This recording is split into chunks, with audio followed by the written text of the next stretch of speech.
अब थोड़ा सा मेजरमेंट कर लेते हैं बच्चों, क्योंकि हम लोग का असल जो हेडिंग था वो यही हेडिंग था, मेजरमेंट ऑफ इलेक्ट्रोड पोटेंशियल। देखिए हमारा हेडिंग क्या था, मेजरमेंट ऑफ इलेक्ट्रोड पोटेंशियल। तो हकीकत तो हेडिंग यही था, बिल्कुल याद रखना है। चलो अभी हम बिल्कुल कि जिस प्रकार से इलेक्ट्रोड पोटेंशियल निकालने के लिए कह रहा है, आज हम लोग निकाल करके दिखाएंगे। हाँ, कैसे निकलता है, फिर बाद में पूरा डैनियल सेल का निकाल देंगे, काम खत्म, मेरा वीडियो ऑफ हो जाएगा। तो देख लीजिए मेजरमेंट ऑफ, चलो स्टार्ट कर देते हैं आज की कहानी कि measurement of electrode potential, measurement of electrode potential in Daniell cell. तो समझना किस सेल में, डैनियल सेल में। देख लीजिए डैनियल सेल समझते हो ना रे, मतलब जिंक और कॉपर इलेक्ट्रोड वाला सेल है। हाँ याद रखना, हम पहला वीडियो में ही बात किए थे कि अगर जिंक को अगर तुम एनोड बना दो, कॉपर को कैथोड बना दो, तो तब जो सेल तेरा तैयार हुआ ना इलेक्ट्रोकेमिकल सेल, उसको बोलेंगे डैनियल सेल। क्या बोलेंगे, डैनियल सेल। एकदम छोटा छोटा बात है तो याद रखना है। चलो इसी डैनियल सेल में हम लोग आज क्या मेजर करने वाले हैं, बोल दीजिए, इलेक्ट्रोड पोटेंशियल मेजर करने वाले हैं। चलो सबसे पहले मेरा स्मार्ट वाला स्टैंडर्ड वाला डायग्राम देख लीजिए। हाँ समझ उधर बनाता डायग्राम, क्योंकि इधर बीच में डिस्टर्ब कर देगा। देखिए लेकिन डायग्राम वैसे भी मेरा बहुत स्मार्ट बनता है, ये सब तुम लोग से पॉसिबल नहीं है कि नहीं। डायग्राम बहुत स्मार्ट बनता है, बन रहा है। हाँ तो चलो आप बता दिए लेफ्ट हैंड साइड में, अब तुम लोग एकदम या तो पक चुके हो, कच्चा नहीं हो, तो अब बता दिए लेफ्ट हैंड साइड में कौन सा इलेक्ट्रोड यूज करते हैं, एनोड यूज करते हैं। तो वो एनोड रहना चाहिए किस चीज का, जिंक का होना चाहिए। देख लीजिए तो एकदम सस्ता सस्ता वाला बात। अभी हम दोनों इलेक्ट्रोड का निकालेंगे, जिंक का भी निकालेंगे और कॉपर का भी निकालेंगे, याद रखना। देख लीजिए तो ये जो एनोड देख रहे हो, ये जो एनोड देख रहे हो वो किस चीज का होता है, जिंक का होता है। और इधर वाला जो कैथोड देख रहे हो वो किस चीज का होता है, वो कॉपर का होता है। किसमें, डैनियल सेल में। किसमें, डैनियल सेल। लेकिन बोलोगे सर हम क्या कॉपर के जगह पे निकेल यूज कर सकते हैं, क्या कॉपर के जगह पर कुछ और यूज कर सकते हैं, सिल्वर यूज कर सकते हैं, बिल्कुल यूज कर सकते हैं, लेकिन उसको हम लोग डैनियल सेल तब नहीं बोलेंगे, डैनियल सेल नहीं बोलेंगे, जनरल सेल बन गया। हाँ समझना है। देख लीजिए और हम लोग ये भी जानते हैं कि सर एनोड का जो पोटेंशियल आएगा ना, इसका जो ईएमएफ आएगा वो नेगेटिव आएगा। क्या आएगा, नेगेटिव आएगा। और इसके बाद कैथोड का जो आएगा वो पॉजिटिव आएगा। क्या आएगा, पॉजिटिव आएगा। और इसके बीच में जानते हो आयन के कंसंट्रेशन को बैलेंस करने के लिए बीच में सॉल्ट भी यूज किया जाता है। और इसके बाद इससे कनेक्शन रहता है, यहाँ तार होता है, आपका स्विच बैठा दिए, तो इसके बाद हम वोल्ट मीटर बैठा दिए। देख लीजिए हमारा बन चुका है डैनियल सेल, है ना रे, डैनियल सेल बन गया है, बड़ा स्टैंडर्ड बना है। हाँ तो चलो सबसे पहले हम लोग फाइंड करते हैं जिंक इलेक्ट्रोड के बारे में, फिर फाइंड करेंगे कॉपर इलेक्ट्रोड के बारे में। हाँ ध्यान से समझना। देखिए तो पहले चलो सबसे पहला ये फाइंडिंग इलेक्ट्रोड पोटेंशियल। देखिए finding electrode potential, finding electrode potential, finding electrode potential. देखिए ऑफ किसका बच्चों, देखिए जिंक का। देखिए जिंक इलेक्ट्रोड का चलो हम फाइंड करते हैं पहले। तो पहले किसका फाइंड करते हैं, जिंक इलेक्ट्रोड का। किसका, जिंक इलेक्ट्रोड। बिल्कुल याद रखना, याद रखना है। हाँ बहुत सस्ता वाला बात।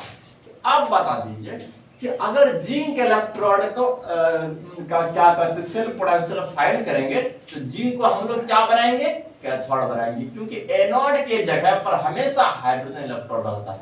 स्टैंडर्ड हाइड्रोजन इलेक्ट्रोड को हमेशा एनोड के जगह पर रखते हैं, और बाकी जिसका भी फाइंड करना है उसको कहाँ रखते हैं, कैथोड पर रखते हैं। कहाँ रखते हैं, कैथोड पर रखते हैं, याद रखना है। हाँ देख लीजिए। अच्छा यहाँ अब हमको बता दीजिए, देखिए अब इसका जो सेल रिप्रेजेंटेशन, बहुत बार हम इस पर चर्चा नहीं कर पाते कि सेल रिप्रेजेंटेशन कैसे किया जाता है। कि सेल का रिप्रेजेंटेशन करने के लिए जानते हो सबसे पहले एनोड होता है, बाएं साइड में कौन रहता है, एनोड रहता है, और इसके बाद दाएं साइड में कौन रहता है, कैथोड रहता है। तो यहाँ पर अगर किसी का इलेक्ट्रोड पोटेंशियल फाइंड करना रहे तो एनोड के जगह पर हम वो स्टैंडर्ड हाइड्रोजन इलेक्ट्रोड को रखेंगे। उसको कैसे दिखाते हैं जानते हो, देख लीजिए कि प्लेटिनम लिख देना है, कैसे रिप्रेजेंट करने के सिखाते हैं। ऐसे प्लेटिनम लिख देना है और ये सॉलिड स्टेट में रहता है, लिख दोगे सॉलिड, है ना। इसके बाद समझना है हाइड्रोजन गैस ना निकलता है, हाइड्रोजन गैस निकलता है, गैस निकलता है और इसके ऊपर पे 1 बार प्रेशर लगाता है तो इसका क्या, इसको भी साथ में लिख दोगे ना और गुण हो जाएगा। हाँ बिल्कुल याद रखना है। और दूसरा वाला बात क्या बताए थे, तो H+ आयन कंसंट्रेशन होता है एक्वस मीडियम में, लेकिन और इसका कंसंट्रेशन कितना होता है 1 मोलर होता है। तो अब ये जो लिख दिए ये स्टैंडर्ड हाइड्रोजन इलेक्ट्रोड के बारे में लिख दिया। हाँ लेकिन समझना है ये वाला आपका एनोड के फॉर्म में लिख दिया। अब दूसरा जब कैथोड का जब लिखोगे, कैथोड का जब लिखोगे ना बीच में डबल डंडा इसे खड़ा करना है, 2 ठो करना है खड़ा। हाँ इसके बाद देखिए कैथोड पर क्या होता है, रिडक्शन होता है। क्या होता है, रिडक्शन होता है। रिडक्शन में क्या होता है, रिडक्शन में क्या बात बता रहे थे कि कॉपर 2++ और 2 इलेक्ट्रॉन को गेन कर लेता है तो ये कॉपर में बदल जाते हैं। हाँ तो यहाँ समझना है इस आयोनिक फॉर्म को पहले लिखोगे और कॉपर जो बाद में रिड्यूस होने के बाद बना है उसको बाद में लिखोगे। तो यहाँ समझना है बात को, देखिए कॉपर को पहले लिखो, कॉपर को पहले लिखोगे ये एक्वस मीडियम में क्योंकि आयन रहे ना तो एक्वस डालना है। हाँ और इसके बाद ये कॉपर को डालना है जो सॉलिड फॉर्म में होता है। तो अब ये जो हम रिप्रेजेंटेशन किए ना इसी को कहते हैं सेल रिप्रेजेंटेशन इस कॉपर इलेक्ट्रोड का। किसका, कॉपर इलेक्ट्रोड। तो बात को समझना है, अगर कॉपर को कैथोड के ऊपर रख दिया जाए तो समझना है कि और इस एनोड के तरफ किसको रख दिया जाए, स्टैंडर्ड हाइड्रोजन इलेक्ट्रोड को रख दिया जाए। बिल्कुल याद रखना है ईएमएफ ऑफ द सेल जो हो जाएगा किसका, कॉपर का। इस कॉपर का जो ईएमएफ ऑफ द सेल होता है वो याद रखना है। तो क्या कहते हैं देख लीजिए, आपका कॉपर का आपका पॉजिटिव आएगा तो पॉजिटिव 0.34 वोल्ट आता है। कितना आता है बोल दीजिए, 0.34 वोल्ट आता है। इसका ईएमएफ का वैल्यू कितना आता है बच्चों, 0.34। अरे यहाँ खोपड़ी लगाइए, यहाँ खोपड़ी लगाओ। देखिए इसका ईएमएफ का वैल्यू कितना आता है, 0.34 वोल्ट आता है। बोलोगे सर आपने कौन सा जादू मार के जो फटाक से आ गया। अरे बच्चों हमारा अगला वीडियो जो है नर्स्ट इक्वेशन पर है। तो हमारे नर्स्ट चर्चा में ईएमएफ का जो वैल्यू यहाँ लिखे है ना, ऐसा फार्मूला बताया है ना तो धड़ाक से निकल जाएगा। तो थोड़ा सा इंतजार हम लोग क्यों नहीं कर सकते हैं, है कि नहीं। तो अभी तब तक हम डायरेक्ट लिख दिए, है कि नहीं। तो बाद में इक्वेशन बता देंगे, हमारा काम नहीं, तुम लोग घर में बैठे बैठे निकाल दोगे क्या कहते 0.34 कहां से आया, किस जंगल से आया, किस आसमान से गिरा, किस गैलेक्सी से आया। तो चलो आप देख लीजिए, इस प्रकार से तुम लिख सकते हो, याद रखना है। तो यहाँ पर हुआ कुछ नहीं है। देखिए अभी किसी का भी निकालना रहे ना उसको कैथोड ही बनाओगे। बाद में जब पूरा सेल का निकालेंगे, डैनियल सेल का निकालेंगे, तो डैनियल सेल का के लिए तो एकदम फिक्स होता है कि जिंक कहाँ बैठेगा, एनोड पर बैठेगा, कॉपर कहाँ बैठेगा, कैथोड पर बैठेगा। हाँ उसके लिए फिक्स है। लेकिन अभी के लिए यहाँ पर कॉपर और जिंक जिसका भी निकालेंगे तो हाँ तो समझना उसको उस कैथोड के रूप में ही लेंगे। हाँ क्योंकि एनोड का जगह पहले से फुल आता है, वहां पर स्टैंडर्ड हाइड्रोजन इलेक्ट्रोड बैठने का जगह होता है। तो देख लीजिए कॉपर 2+ आयन में क्या होगा कि कैसे रिड्यूस होता है जानते हो, ये 2 इलेक्ट्रॉन को गेन करते हैं और क्या बना लेते हैं, कॉपर बना लेते हैं। क्या बना लेते हैं, कॉपर। बिल्कुल इसी तरह से अगर तुम लोग को फाइंड करना रहे किसका, जिंक इलेक्ट्रोड, अरे यहाँ जिंक इलेक्ट्रोड लेकर भाग रहे और कैलकुलेशन किसका कर रहे, कॉपर इलेक्ट्रोड। अच्छा हो रहा है, सब गया वैसे किसमें कहीं नहीं गया। देखो कॉपर इलेक्ट्रोड हो गया, देखिए बोलो आपको तो दस्या गया, कहीं नहीं गया सर। और देख लीजिए। तो चलो आप यहाँ देख लीजिए, चलो अगला वाला काम कर देते हैं कि फाइंडिंग इलेक्ट्रोड पोटेंशियल। अब चलो इलेक्ट्रोड पोटेंशियल फाइंड करते हैं, finding electrode potential of zinc electrode. अब किसका फाइंड करेंगे, जिंक इलेक्ट्रोड का। याद रखना है देखिए जिंक इलेक्ट्रोड का अगर फाइंड करोगे, आखिर इसका सेल रिप्रेजेंटेशन जानते हो कैसे होता है, बिल्कुल सेम टू सेम करोगे, कोई चेंजिंग नहीं। कि जिस तरह से यहाँ पर क्या कर कॉपर के लिए किए थे बिल्कुल उसी तरह से जिंक के लिए भी कर दो।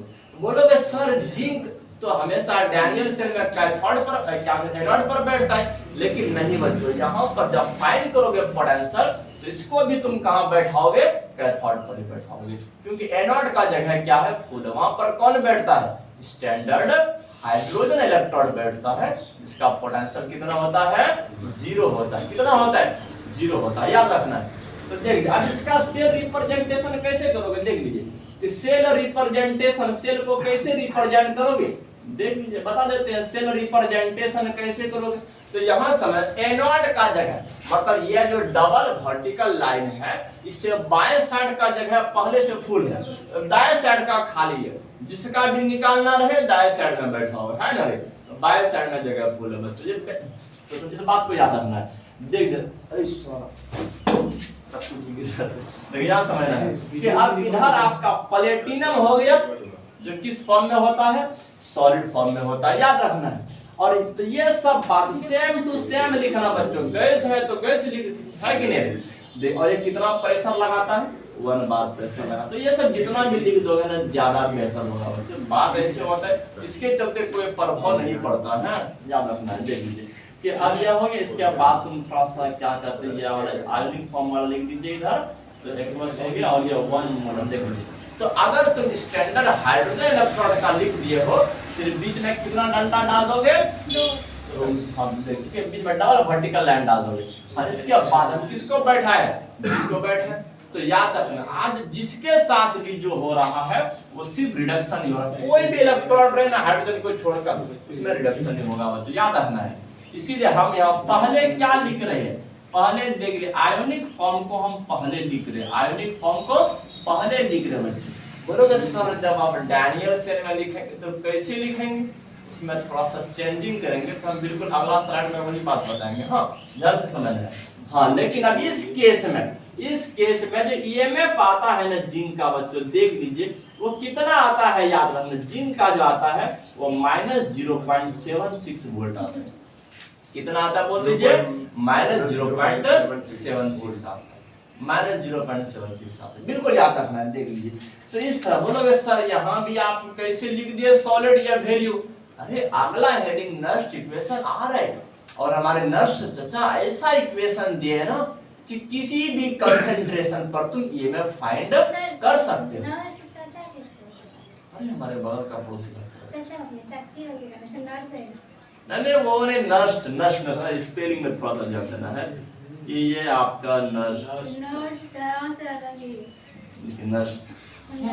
देखिए ऐसे नहीं, तुम लोग तो क्या सीधे नर्स्ट समझते हो।